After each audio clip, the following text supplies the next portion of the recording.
真是谢谢你啊！你真是我的大恩人。姑娘，为何要爬着狗洞？一言难尽。姑娘是苏府之人，不能告诉他我是谁。丞相千金钻狗洞，太丢人了。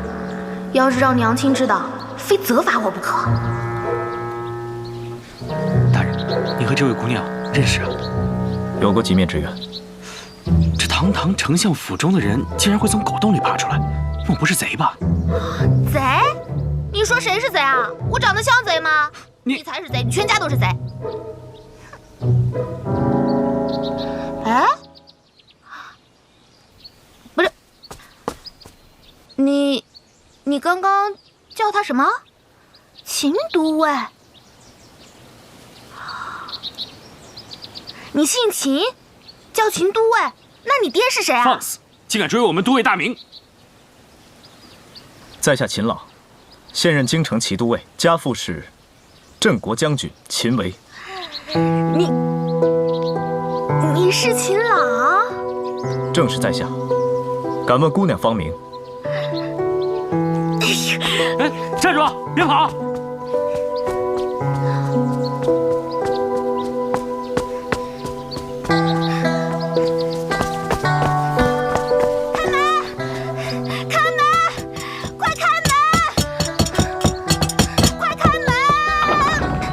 小姐，让开！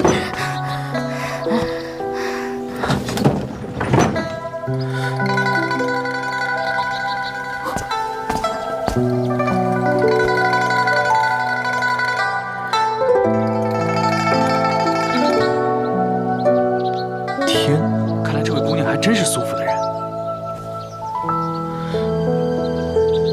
走，回衙门。是。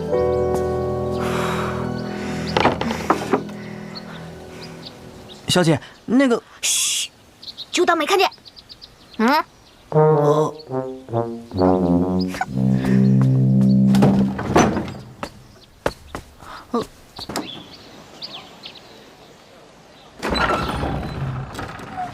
请问您是？将军府秦朗前来拜见丞相大人。秦二公子，小的有眼不识泰山，望秦公子恕罪。您快请进，小的这就去通报。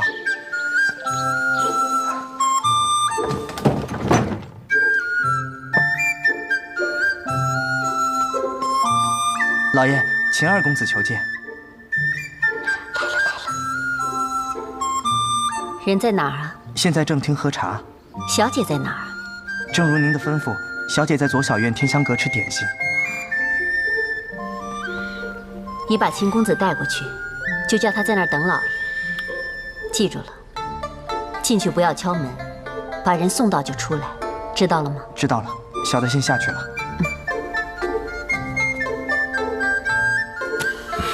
楚阳，你这么把女儿就给嫁了，我不高兴。你不高兴也得给我老实待着，不许捣乱。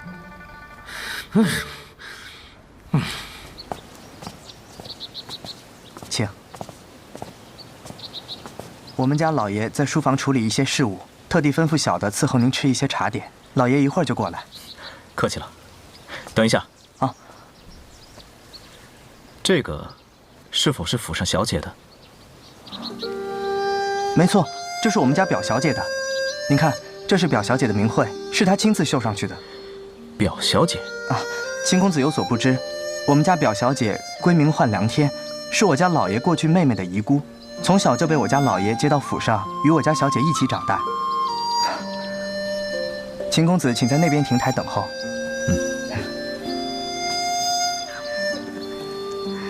娘亲怎么还不来啊？6哥做的点心为什么就吃不腻呢？每次他都不重样，你说我能戒掉吗？真可恶！上次居然还被卡在狗洞里了，太丢人了！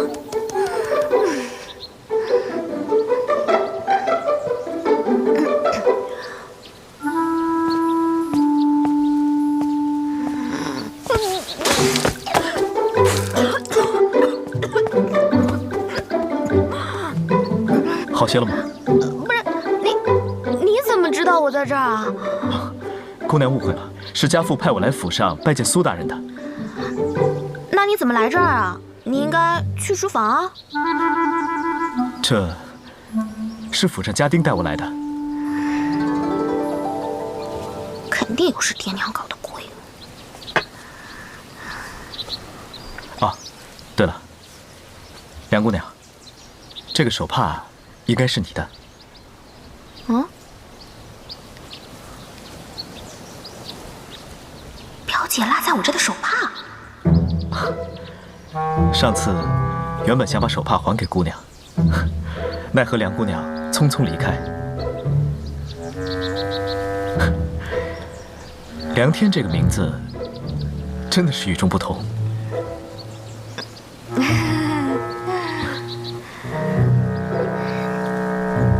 亲公子啊，谢谢你还我手帕。这些点心你随便吃。我有事儿，我先走了。哎呀，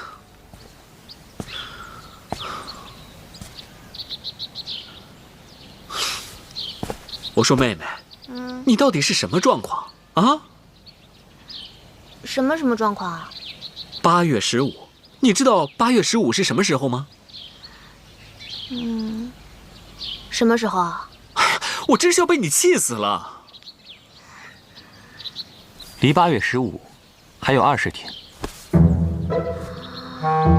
什么？还有20天，我就要嫁人了！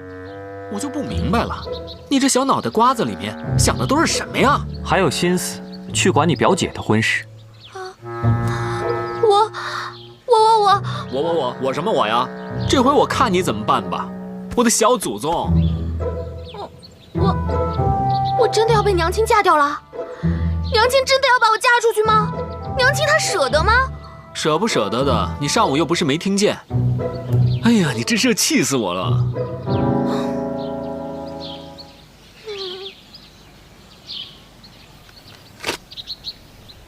妹妹，你过来。哎，也让我听听啊！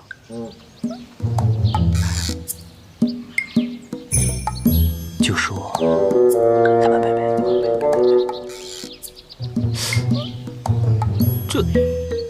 这能行吗？不行也得试试啊。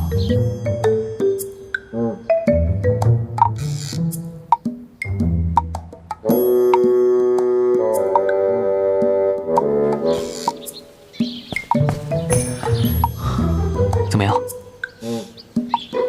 娘亲说了，妹妹一心向佛，也是一件好事。娘还说了，既然妹妹不想出屋，那就不出，悄悄木鱼静静心也挺好的。那就晚点让喜娘再来。不想吃饭呢，那就不吃。反正成亲之日，还是要瘦瘦的才好看。娘亲还说了，这么烂的主意是谁出的？哎，娘亲本来就是这么说的。妹妹啊，看来这戏你还要继续演下去才行，不然良亲不信呢。五哥、七哥，你们先走吧，别管我，就让我在这里敲木鱼吧。那我们再去找大哥商量商量。好。妹妹，那你多保重啊。哥哥晚一点再来看你。走了，走了。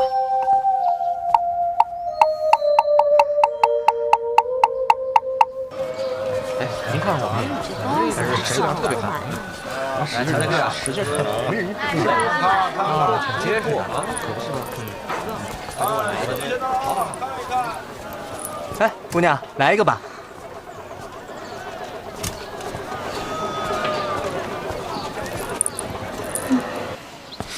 哎呀，小师妹今天在干嘛呀？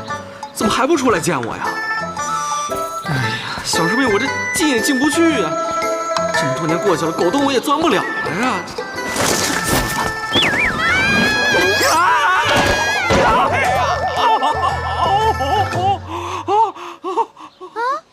九师兄。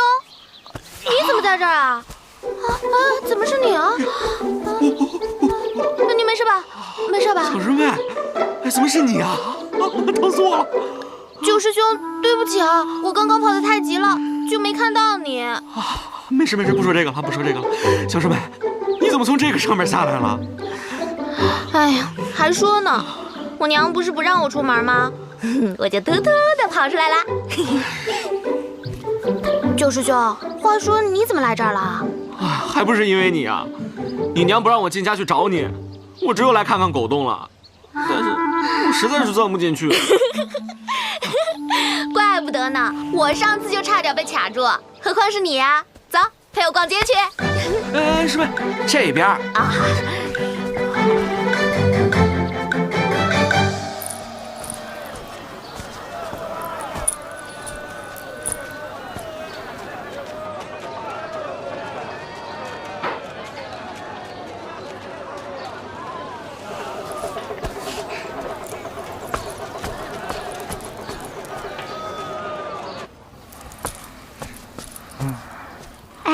伙计，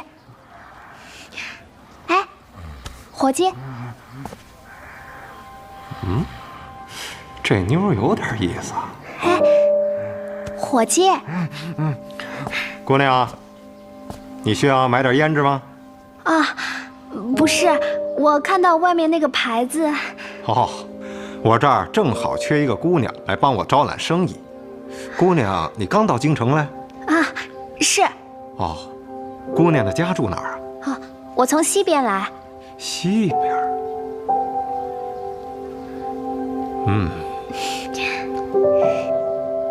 就你了。姑娘怎么称呼啊？我叫金英。金英，好名字。小九，哎，带金英姑娘去吃个饭去。好嘞。谢谢掌柜的，谢谢。这边请。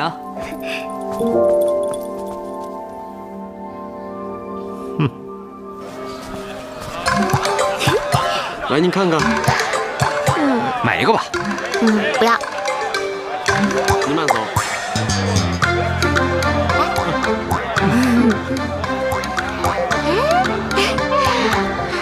来，小姐，看看喜不喜欢啊？走过路过不要错过。哎，高管领。老板，你还认识我吗？这姑娘，这过往的人这么多，我怎么记得住啊？啊？怎么了，小师妹？他是不是多收你钱了呀？不是的，九师兄，上次我出门没带钱，就把一块玉抵在这儿了。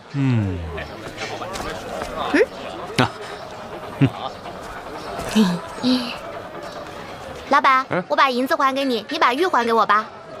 姑娘，那天自从你走了以后，就来了一个公子，非要你这个玉佩。哎呀，这人高个子大，我也没办法，我只能给他了。个子很高。要说个子很高的话，你家的哥哥个子都挺高的呀。要说人高马大嘛，那只有你4个了。你回家问问不就得了？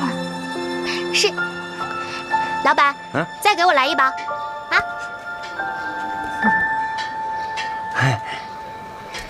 来，姑娘。谢谢老板。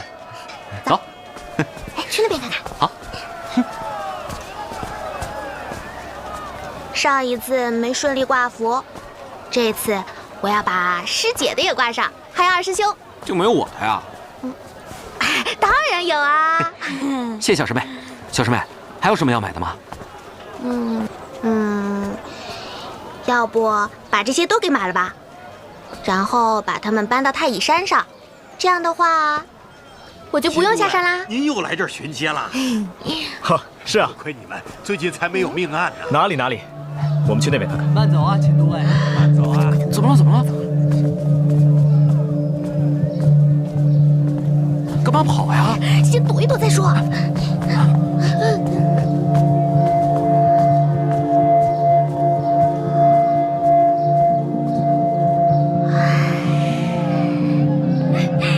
这怎么？救命啊！老实点！你们干什么？抓起来！小师妹！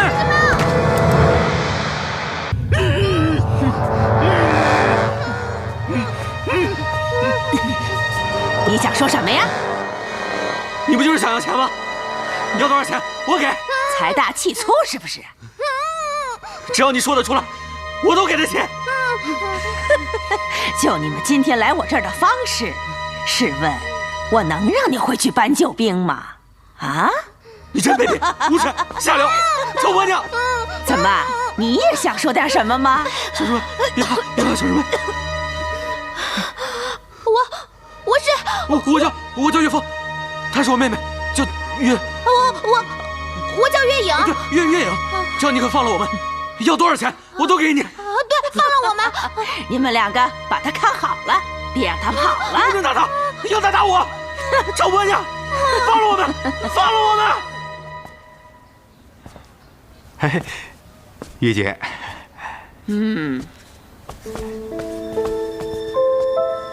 是你带金英过来的？哎，对。这姑娘姿色还可以，就是脾气太犟了。是啊。什么来路啊？白路子。白路子，我喜欢。风险小，可是给我招来了2个凶神呐。不过也没事儿。叫万春去调教那个叫金英的姑娘。好，都听玉姐您的。你刚刚为什么不让我说我是谁啊？小师妹，你傻呀？你呀，看那个老女人的打扮，还口口声声说要把你卖了，再加上之前绑架的那个姑娘，这里肯定是妓院呀。你要说出来你是谁，将来跳进黄河都洗不清了。哎呦，再说了，你说出来你是谁，他会把你放了吗？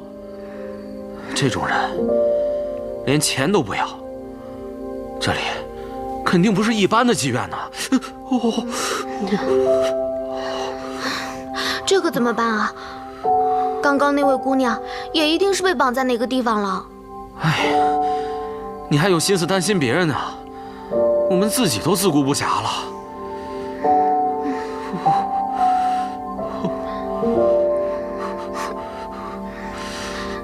早知道当初在太乙山，就不偷懒了，好好跟二师兄习武了。没事，小师妹，不是还有我九师兄在呢吗？九师兄又不是二师兄嘛。九师兄有钱呢。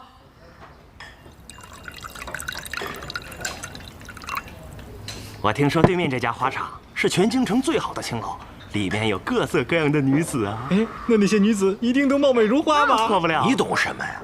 有的时候，这女人不一定要长得美才叫好。这么说，你去过了？跟我们说说怎么样？说说。曾经攒钱去过一回，你们知道吗？对面那家青楼最大的特点是什么吗？什么？这家青楼啊，经常会来一些新货色，甭管你喜欢什么样的女人，这老板呢都能给你变出来。哎，他们老板好像叫万春吧？咦，那可是个了不起的女人呐！对面那家青楼的姑娘，从上到下没有一个不对她死心塌地的。而且最重要的是，这帮女人的功夫，那都是万春那个娘们儿一个一个的调教出来的。哎呦，那小身板啊，哎呀，一个个的。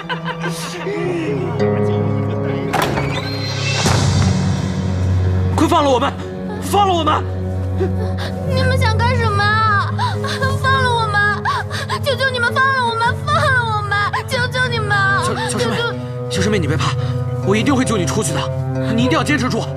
如果坏人把你买走了，你就告诉他们，你九师兄有的是钱。你们要把我九师兄带去哪啊？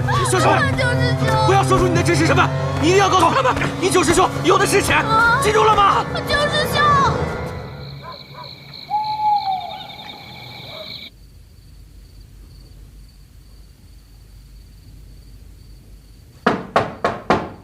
进来。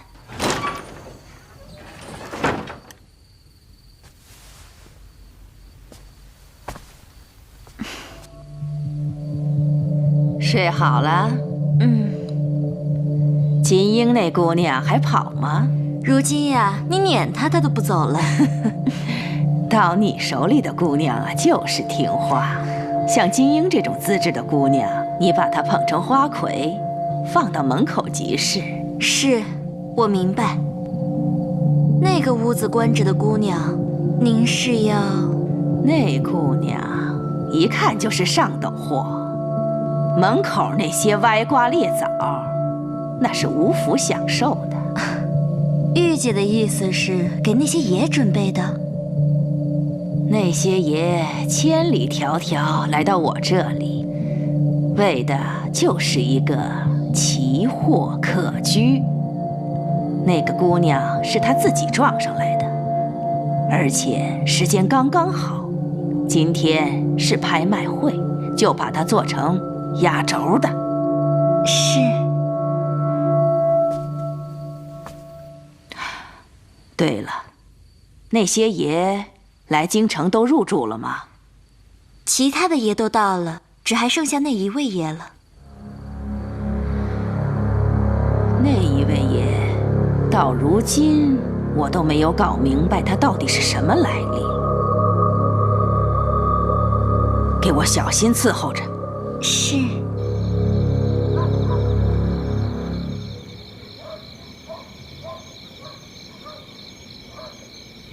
你就在这里候着，如果老爷夫人过来，就说小姐闹脾气，一早睡下了。是。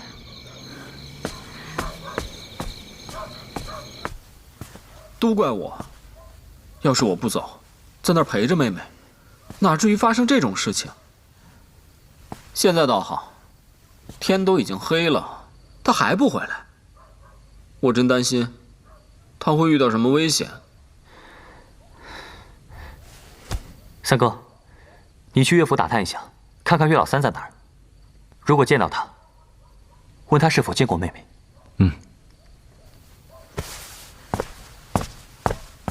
冉冉平时虽然调皮，但是从来不会夜不归宿。我怕他出事了。不行不行，我现在就要去告诉爹娘。苏姐，坐下。你这个时间出去告诉爹娘，无非是让他们担心。等会儿去找大哥他们，我们兄弟几个出府去找，切记别让别人发现了。那我们快走吧。那你们去，我去冉冉房间。如果他回来了，我就放消息给你们。哦，走。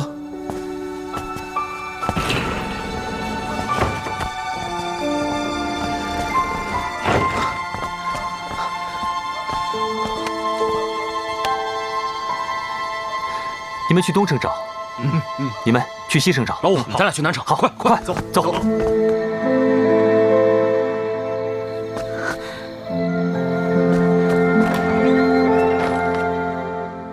我猜你会来。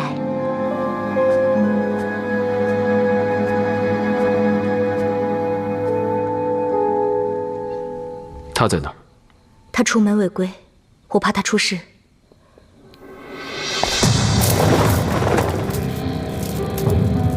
希望你能把他平安带回来。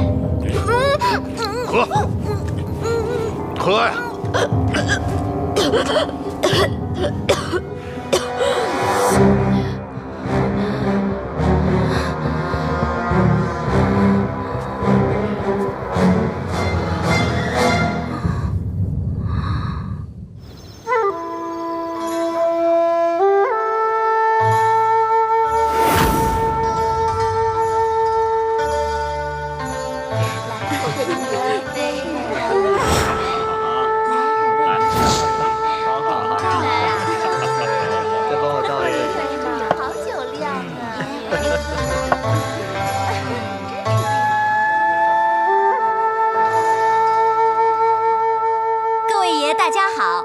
在这里，万春感谢大家的再次光临。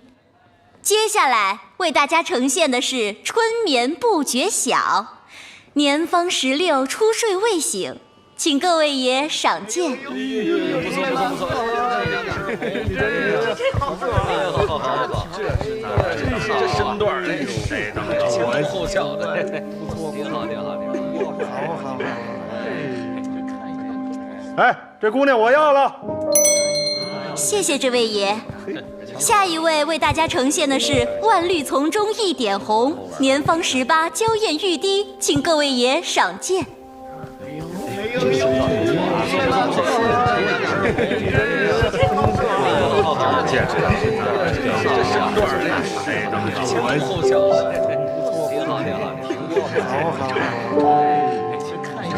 我要了。谢谢这位爷。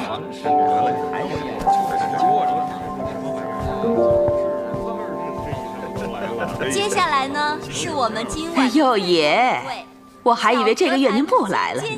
不过今天您还是赶上了。您瞧瞧，这是这个月最好的券儿了。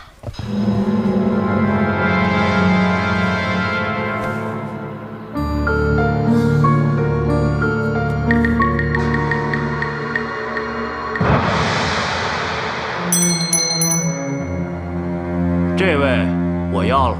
客官真有眼力。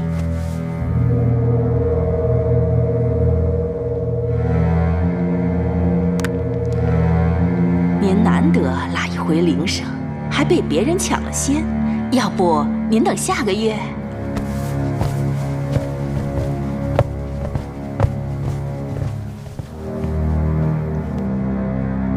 我只要他。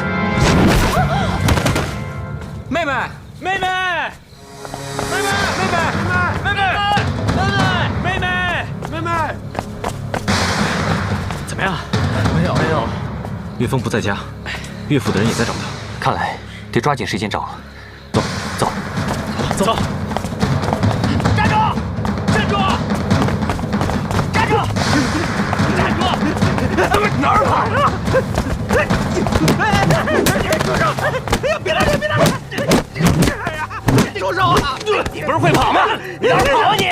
打了这打住手！别打我！住手！住手！住手！全都给我住手！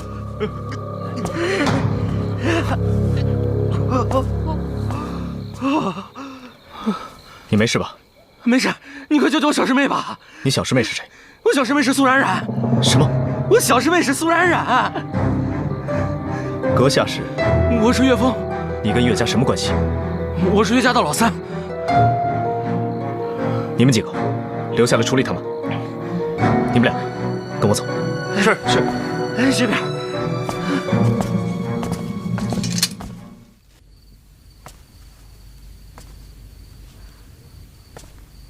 你查清楚了，真的是那位爷？不可能错的。这就怪了。玉姐进的就是他的包间，不会错的。这位爷在每次的拍卖会上从不点姑娘，可是出手阔绰，总是来往于各位爷之间。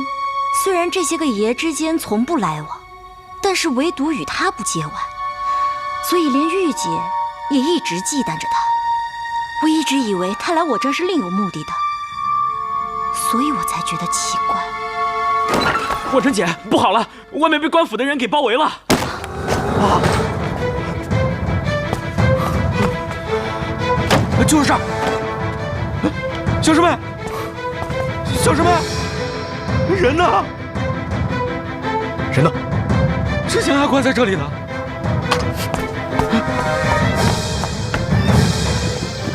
撤！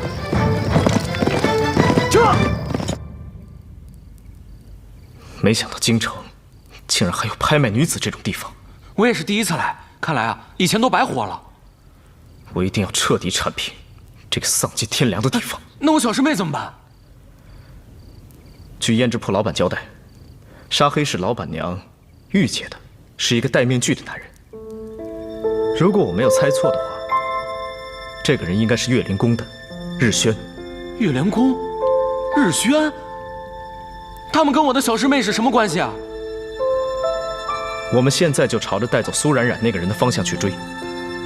根据万春所交代，这个人是在苏冉冉被拍卖的时候才出现的，然后才杀的玉姐。那么我觉得很有可能，这个人想要的是苏冉冉。啊？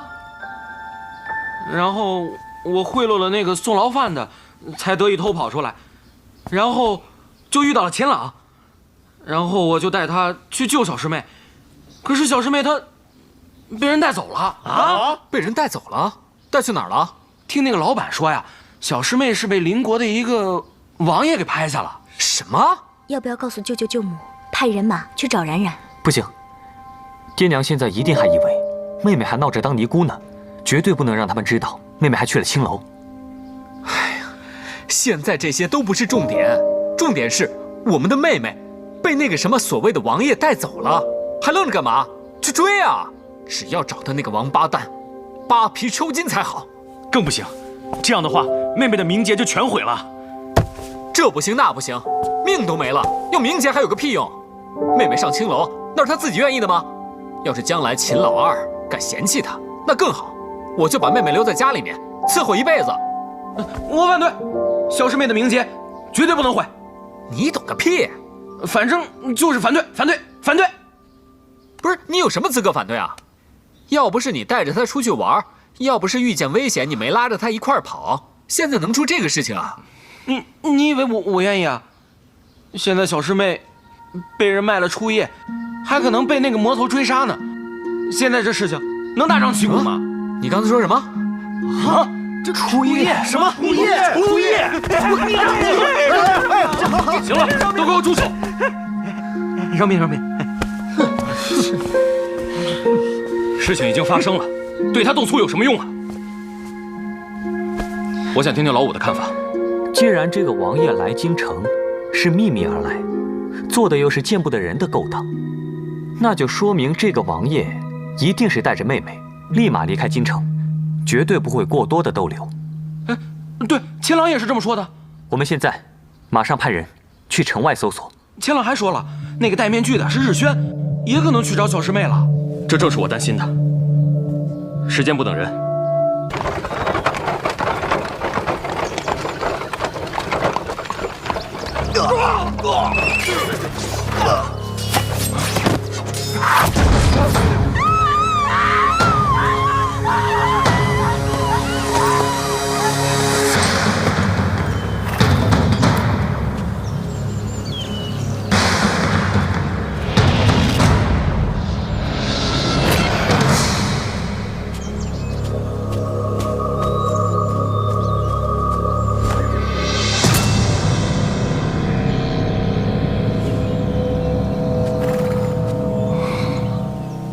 我们来晚了，看来日勋已经把妹妹带走了。那妹妹她，放心，他不会伤害妹妹的。为什么？你忘了吗？他们之前在太乙山已经见过了。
秦朗说，秦将军那边他会先瞒着，但也瞒不了多久。他也会帮忙寻找小师妹的。我的妹妹呀，这可怎么办啊？哎呀，老七，你消停会儿吧，烦死了。我忍不住嘛。你，还有你，怎么看着妹妹的？出了这么大的事，你们准备瞒多久？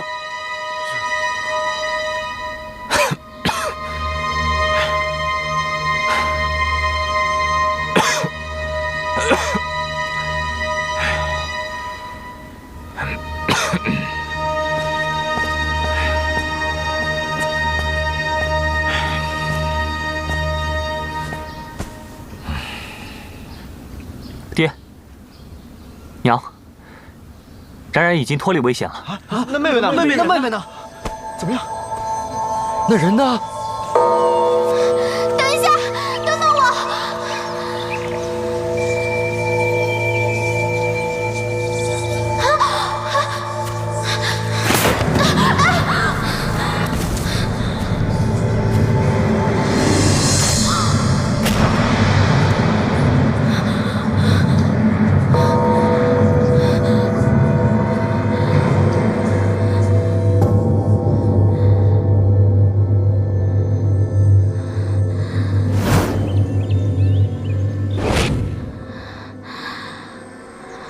是你救的我。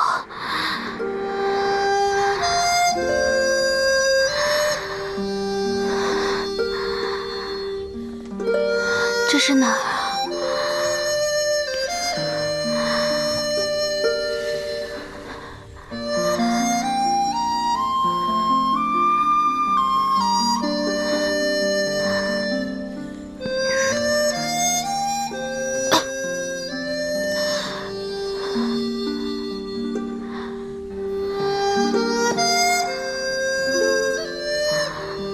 我想回家。别说话，睡吧。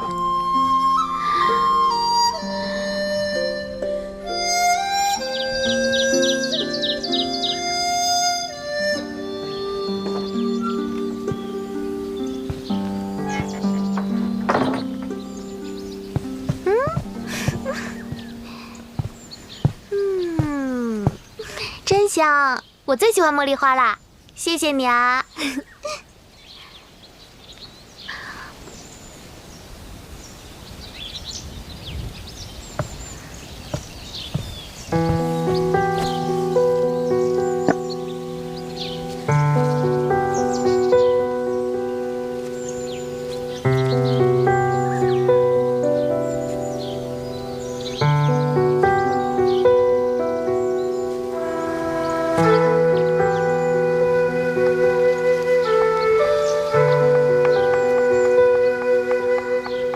你怎么知道茉莉花捣碎是药材啊？你受伤了啊？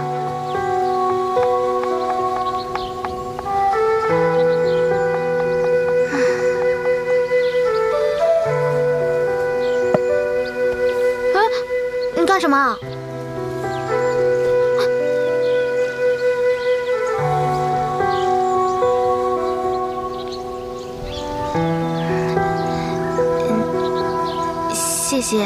谢谢你救了我。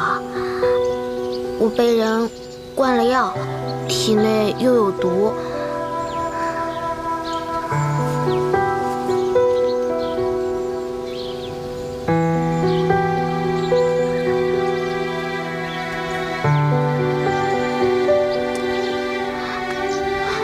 还魂丹？你怎么知道？这是素女师傅特意给我的。你怎么知道这个药能解我的毒？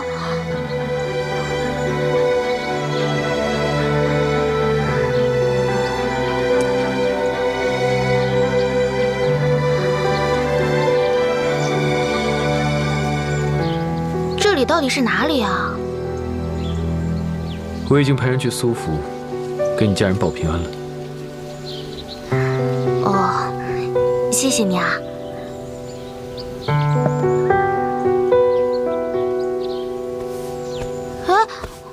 别动。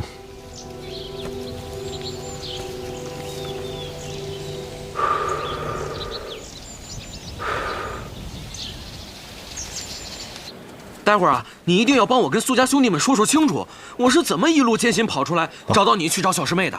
正好我也去找苏大人，把妓院的事情说清楚。太好了。小师妹非得嫁给你的话，我也认了。哎，表姐，表姐，表姐，表姐，你去哪儿啊？娄家堡，你是不是请你未来的夫君帮忙找小师妹啊？嗯，那赶快去吧。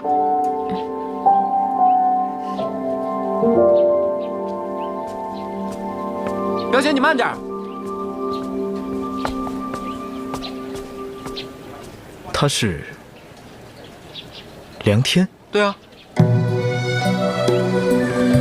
苏冉冉，苏冉冉，苏冉冉，你是秦朗？正是在下。敢问姑娘芳名？哎。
过两招。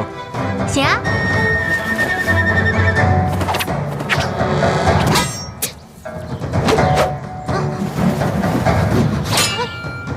你的一招一式怎么跟我二师兄萧慕尘的剑术套路这么像啊？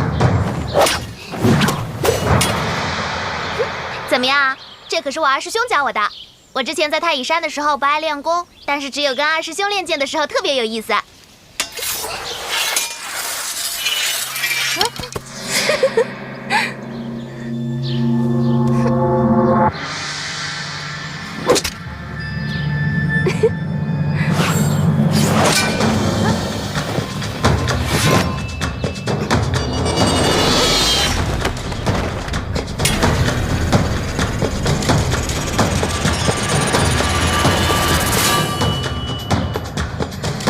还来不来了？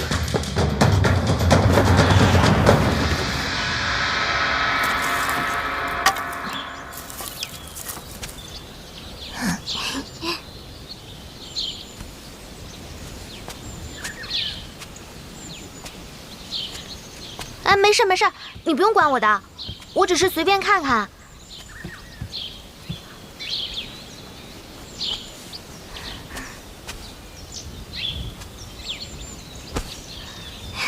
谢谢你啊。你叫什么名字啊？你跟那个日轩是……你知道他是什么人吗？没关系没关系，我不问了，你不用说。他叫阿如。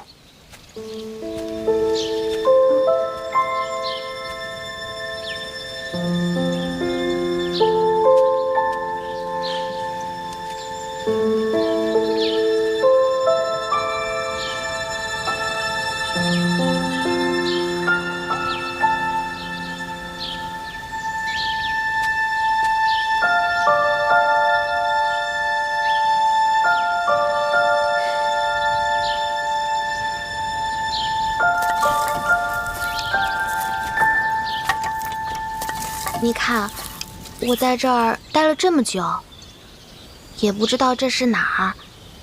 我这么久没回家，我爹娘和哥哥们肯定都急死了。多亏了你的照顾，我的伤也好了，所以我必须得回家了。哎，你不用送我的，我可以自己走，你只要告诉我怎么走就行。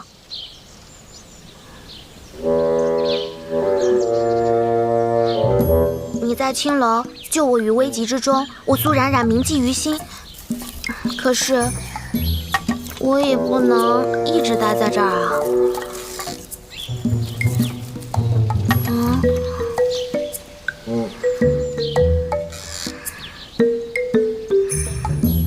要不咱俩来猜拳吧？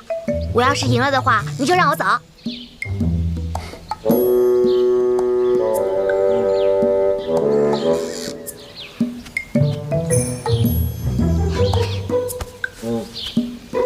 这样吧，你先猜拳幼稚，那我们两个就来比剑，怎么样？哎呦，你倒是说句话呀！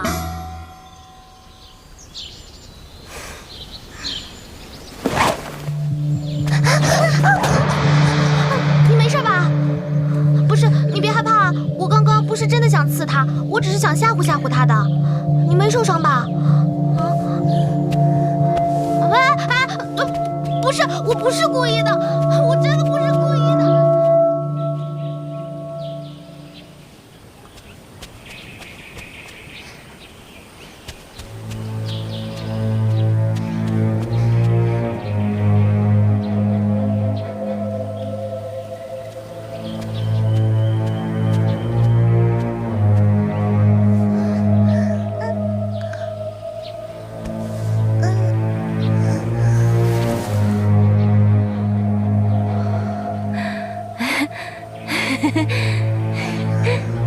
谢谢你救了我。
不要出去，不要看。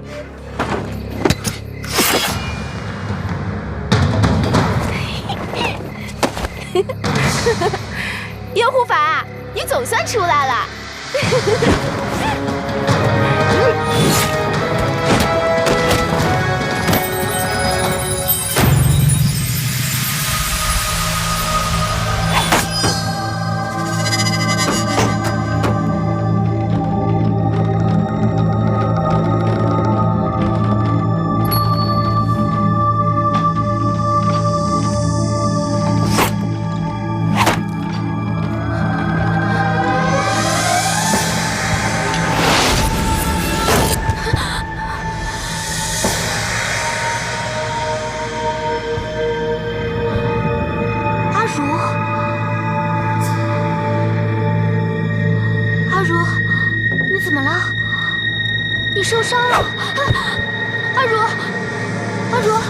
听得到我说话吗？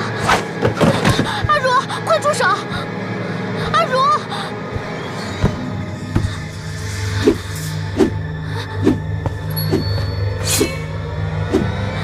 日轩，阿如应该是被操纵了，你不要伤害她。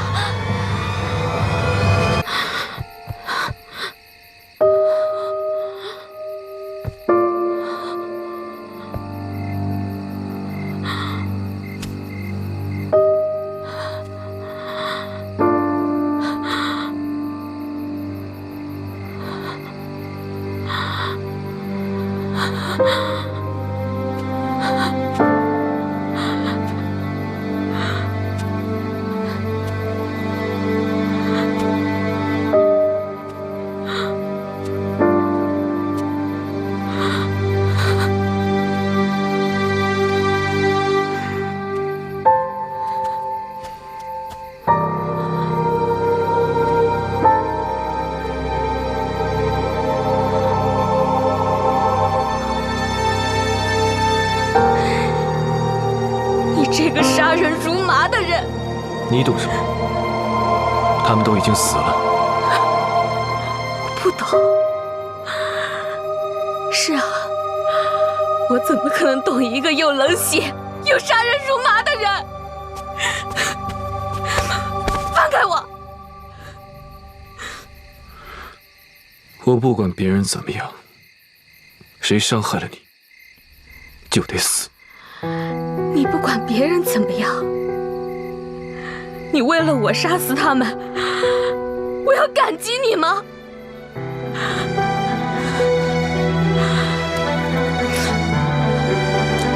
我告诉你，你为了救我杀他们，我就把命还给他们。你敢！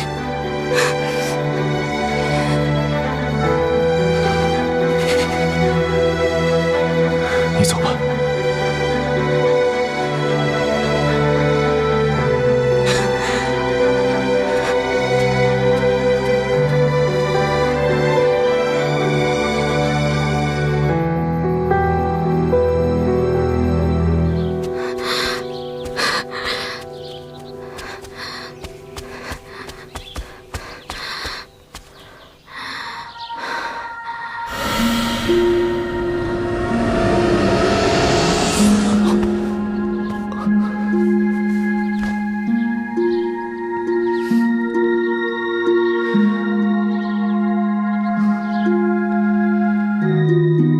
总算找到你了。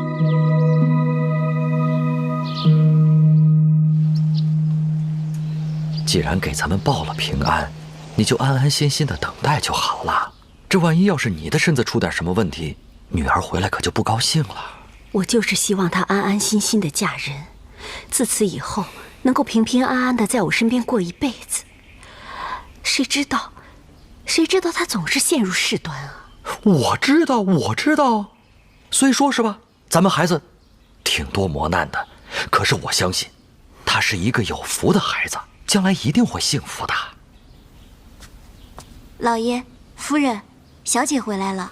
然然，哎，二哥吩咐过了，不让进。哎，爹，老二在给然然诊脉，咱们稍微等一等。诊脉？然然怎么了？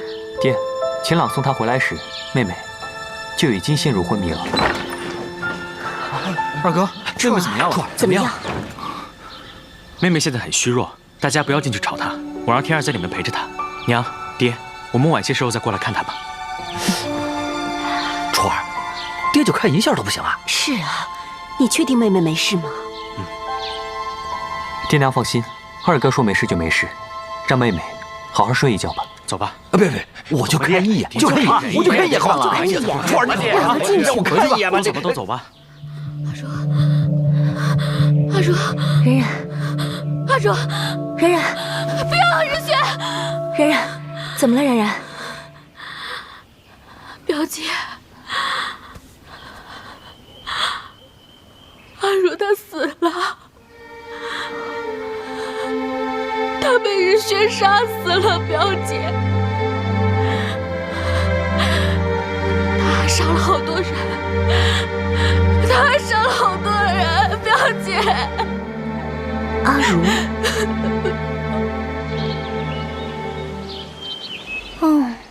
夏二守着那株花快3年了，有时候我真的很佩服他的毅力。他对小师妹的好，估计连小师妹自己都不知道吧。苏冉冉，她真幸福。是啊，不过小师妹值得别人对她好。哎，从来都没有想过，原来我还可以坐在这里静静地欣赏风景。为什么？我姐姐不见了之后，我娘郁郁而终，我爹避而不见我，师弟们怕我伤心，就老是给我惹麻烦，所以我就一直忙，一直忙，忙到最后，发现都没有时间难过了。那这些事情，你和苏冉冉说过吗？她呀，她比我还惨，她带着剧毒出生，我们都说她活不过8岁呢。不过多亏了素女姑姑，她才活了下来。但是终究还是付出了代价。什么代价？素女姑姑用金针压制她的毒，并且抹去了她的一段记忆。可是那段记忆会要了她的命，所以那个人才会那么痛苦吧？那个人，你不认识？唉。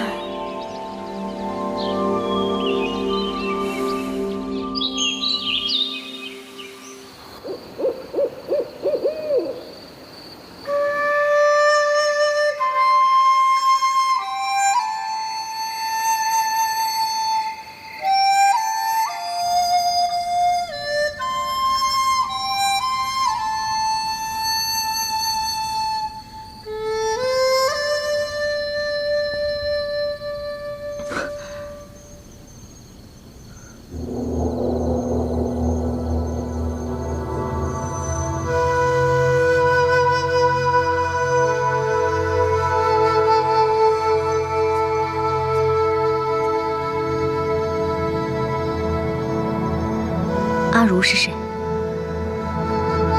孤儿。你杀了他？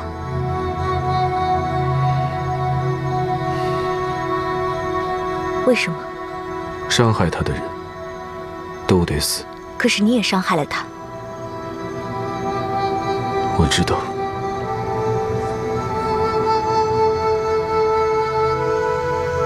他哭得精疲力尽。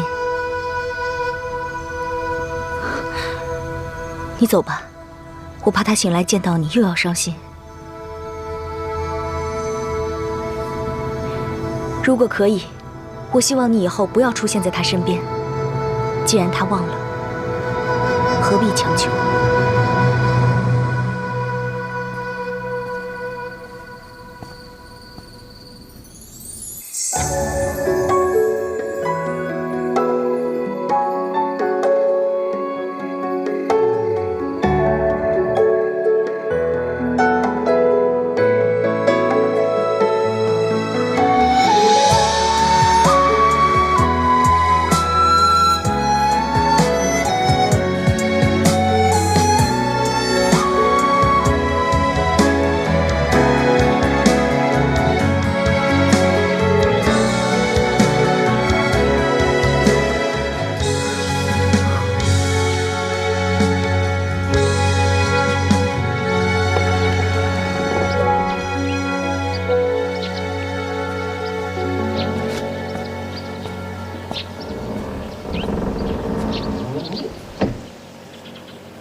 二位请慢用啊。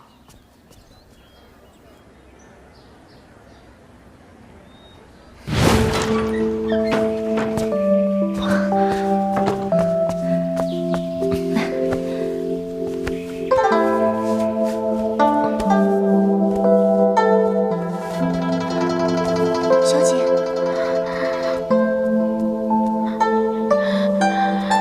日雪，日雪。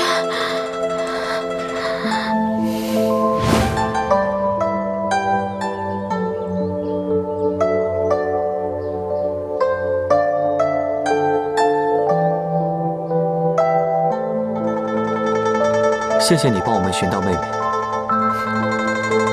她是我魏国门的妻子，我记得上一次我们喝酒，秦公子嘴里念叨的，并非是我妹妹吧？吃完这顿早点，回去好好休息。沐浴更衣之后，再来我们家见她。我想，你一定有很多话要说。我站了一夜不累吗？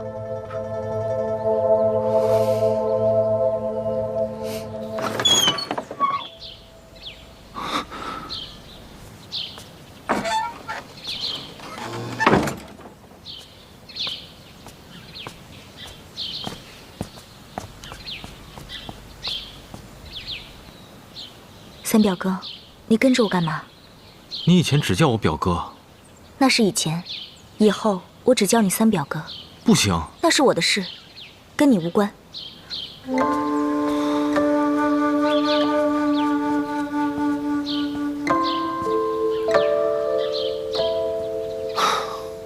看着你们俩就累。唉。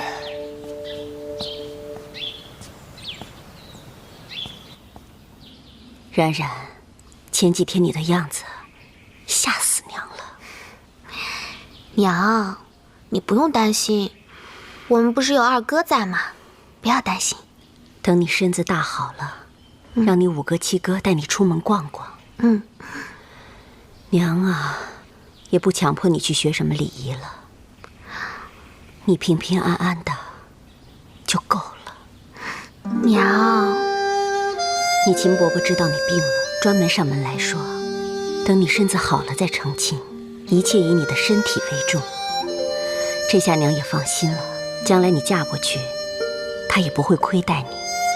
那个秦郎也老来，等你好了，让他也带你出去逛逛。毕竟要成为夫妻，多熟悉熟悉。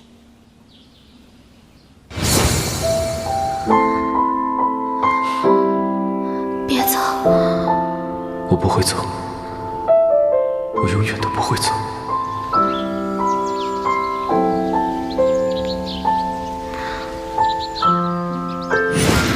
冉冉，怎么了？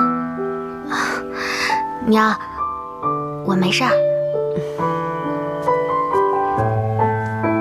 夫人，秦二公子来了。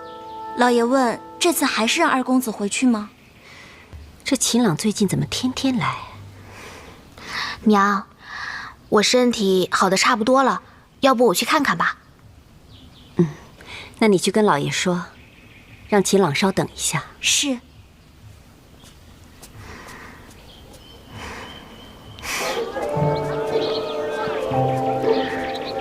那个，你先说。还是你先说吧。那个，对不起啊，我之前不应该骗你的。是我自己搞错了，不能怪你。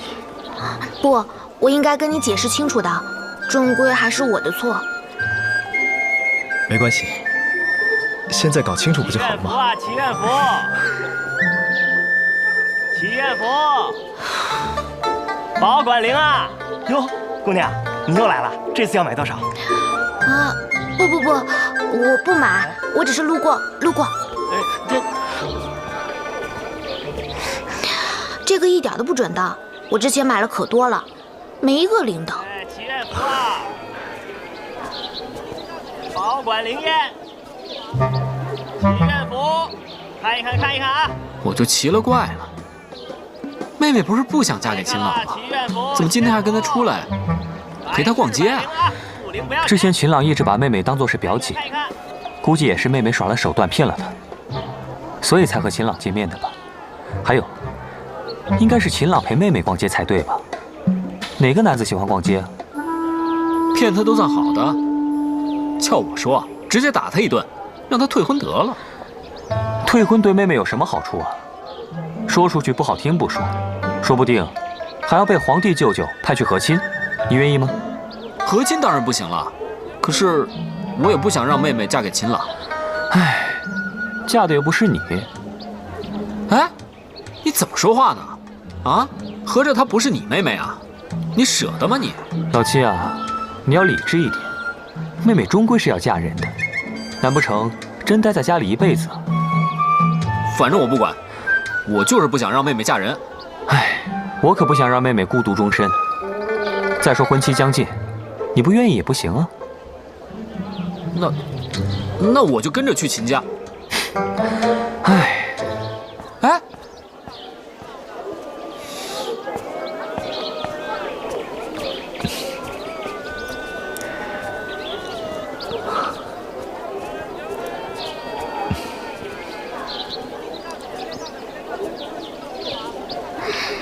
那个，你要不要擦擦汗？谢谢。不用客气。卖花嘞！卖花，月季花、玫瑰花，什么花都有啊。公子，买花吗？您看看。苏小姐，要不要看一下花？有你喜欢的吗？月季花、玫瑰花，好多花呢。你随便看看。秦朗从未给女子送过花，不知道怎么挑选，也不知道苏小姐的喜好。啊，老板，你把这种花，还有这种花，帮我包一下。好嘞。好了，来，公子，给您花，谢谢。啊，不用的，我不喜欢。不是，我不需要。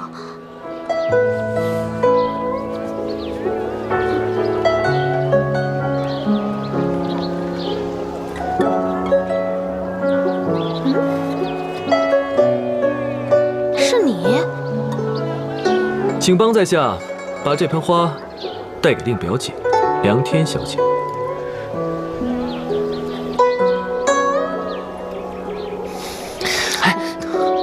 不是，你看他。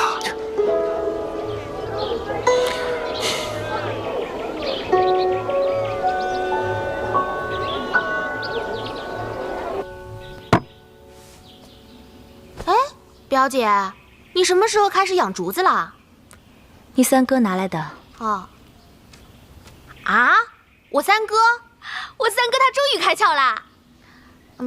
不过，他怎么送你竹子啊？我喜欢。哦。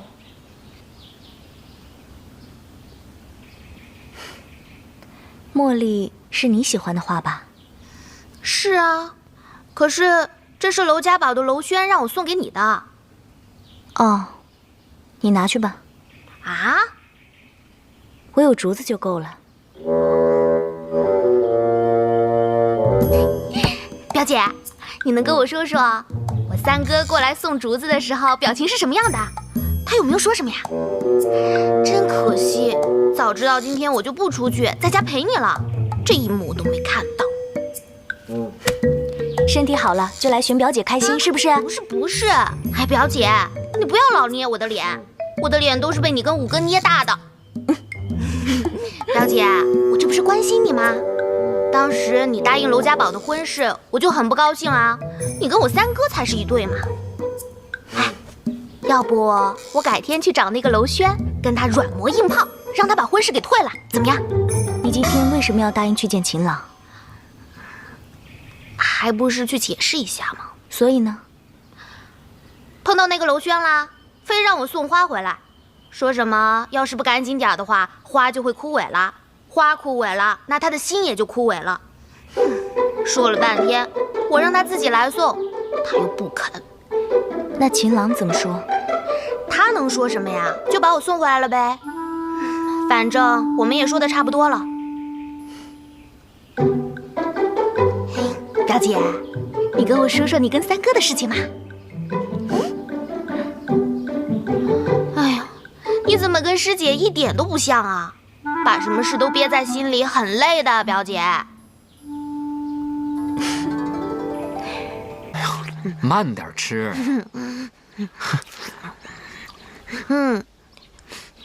甜。七哥，我不热，你不用帮我扇了。来，吃块瓜。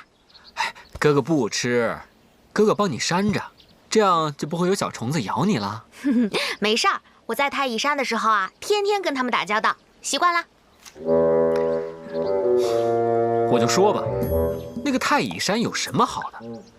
当初爹娘送你上太乙山，还不准我们哥几个送。早知道就应该阻止爹娘。你看看你现在，在太乙山风吹日晒的，吃不好，睡不好，回到家里面吃个瓜都能吃得这么高兴。七哥，我在太乙山过得很好，师兄啊、师姐他们都很照顾我，而且过得自由自在的。七哥，你别替我难过。你别替他们说话。我跟你说，太乙山的人没有一个是好东西。你说谁呢？啊？哼！嘿，来，小师妹，你爱吃的小笼包。哇，谢谢九师兄。来，趁热吃。我跟你说啊，岳老三，我妹妹爱吃啥，我家厨子会做，用不着你来买。我怎么了？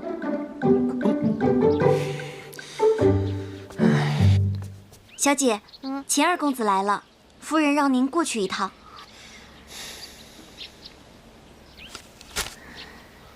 小师妹，我好不容易来一次，你就陪我说说话嘛。你等等我，我马上就回来。那你快去快回啊！你先跟我七哥说说话嘛。我们？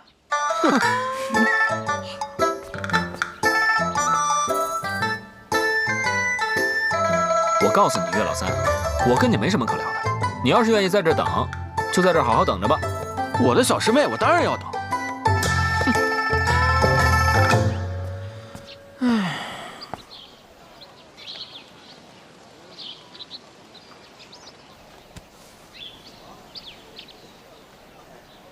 其实，你不必为了还手帕单独跑一趟的，太麻烦你了。不麻烦，我正想过来看看你的身体好点了没有。身体好多了，能吃能喝能玩的。看到你这样，我就放心多了。要不你以后叫我冉冉吧，叫苏姑娘挺别扭的。好，冉冉。那你以后也叫我秦朗吧。好。谢谢你啊，你真是我的福星。好像我每次有危难或者是狼狈不堪的时候，你都会出现。不知道苏姑娘是否喜欢放花灯？我听说女孩子都喜欢放花灯，可否哪天我们一起去放花灯？我从小有一个坏习惯，就是吧，我从小就特别怕水，真的。就是那种一见到水就哆嗦的那种，所以啊，什么放花灯啊、玩水啊，那些女孩子喜欢的我都不喜欢的，都不玩的。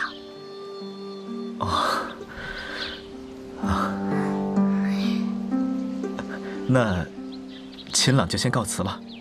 好。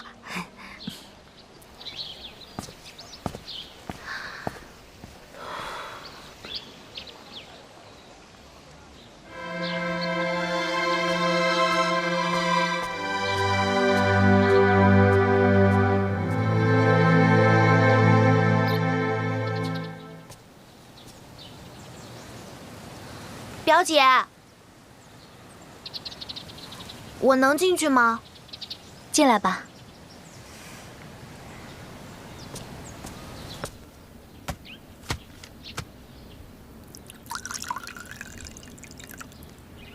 有心事？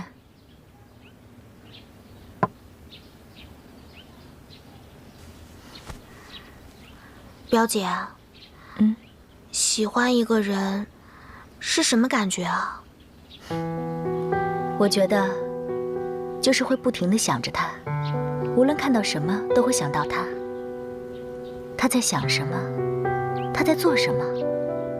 什么时候可以再见到他？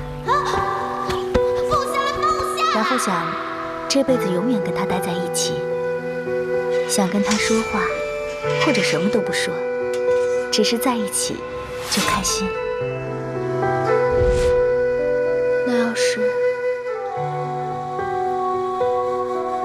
不能在一起呢？不能在一起。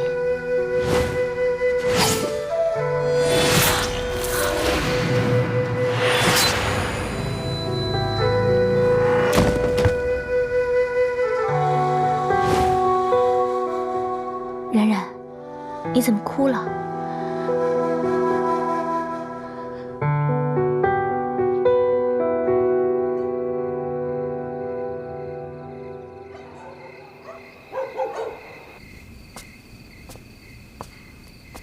冉冉，娘亲，今天秦公子又来了。他来还我上次借的手帕。秦公子家教甚好，是不是？礼貌又稳重。冉冉，你跟娘亲实话实说，对秦公子，你怎么想的？秦朗，他是个好人。你哥哥跟我说，上次你落水就是秦公子救的你。这一次又是秦公子救你于危难之中，把你安全的送到家。爹娘对他甚是感激。我也很感激他。那你跟人家道谢了吗？娘是怎么教你的？怎么能这么没礼貌？知道了，娘。冉冉，娘是不愿意让你嫁人的。谁不希望自己的宝贝女儿在自己身边待着？可是自打娘第一次看见秦朗，就觉得你们俩特别般配。娘是不会为了你爹和我让你去嫁人的。娘只希望你能找一个值得托付终身的人。谢谢娘。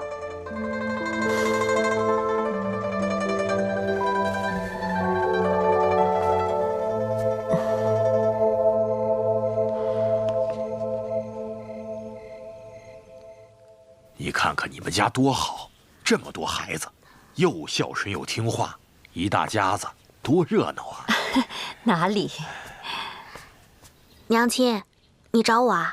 冉冉，来，这就是你秦伯伯。哎呀，这就是我们家小冉冉吧？秦伯伯好。好。哎呀，初阳啊，我真是太喜欢小冉冉了。我们家秦朗能娶到小冉冉，那可是8辈子修来的福分呐！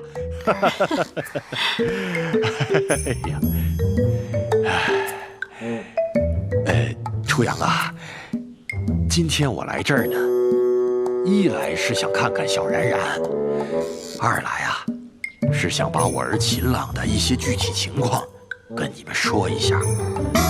什么情况啊？冉冉，初阳，想必你们也一定知道，我秦某人膝下共有2子，长子秦涛，秦朗啊，是我的次子。知道，秦大公子在几年前戍守边疆，为奸人所害，壮烈殉国。你们还有所不知，我大儿子其实是死在了西域魔宫人的手上。当时魔宫派人屠杀村民，秦涛奉命去保护，没想到这一去就再也没有回来。岳灵公？是啊，就是那个让天下人闻之色变的岳灵公。秦朗得知消息之后赶去，花了3年才查到他的哥哥是被一个戴着面具的男人杀害的。戴着面具的？没错。岳灵公本来是一个只有女人的邪派，几年前，这个戴着面具的男人成了魔宫的右护法。我这2个儿子从小就感情深厚，秦朗查出了杀害他哥哥的人叫日宣，这几年便没日没夜的练功，而且四处寻找日宣，就是想将他手刃，替他哥哥报仇。他甚至为此还发过誓，哥哥的仇一日不报，他就一日不成亲。所以啊，我只希望公主还有小冉冉，我希望你们能够多担待一下我这个任性妄为的儿子。原来还有这么一回事啊！老秦，你放心，我第一次看见秦朗这孩子，我就知道他是个好孩子，我也相信他能给我们家冉冉带来幸福。日雪，你真的杀死了秦朗的哥哥吗？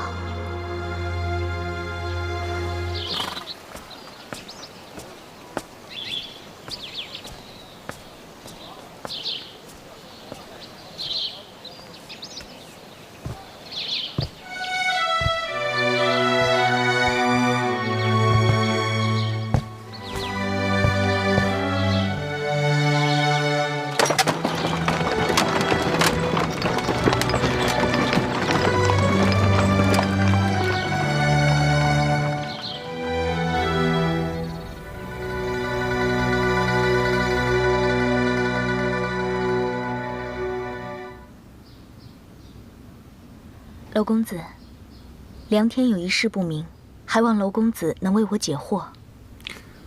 表小姐客气了，请说。之前，娄公子说想用9瓣灵芝救人，不知道到底用它来救什么人。那表小姐这么废寝忘食地翻看草木经，又是为了谁？实不相瞒，我们家冉冉从小就身体不好。我一直想找到一种办法来彻底治好它，草木经让我看到了希望。表小姐所指的这个希望，又是什么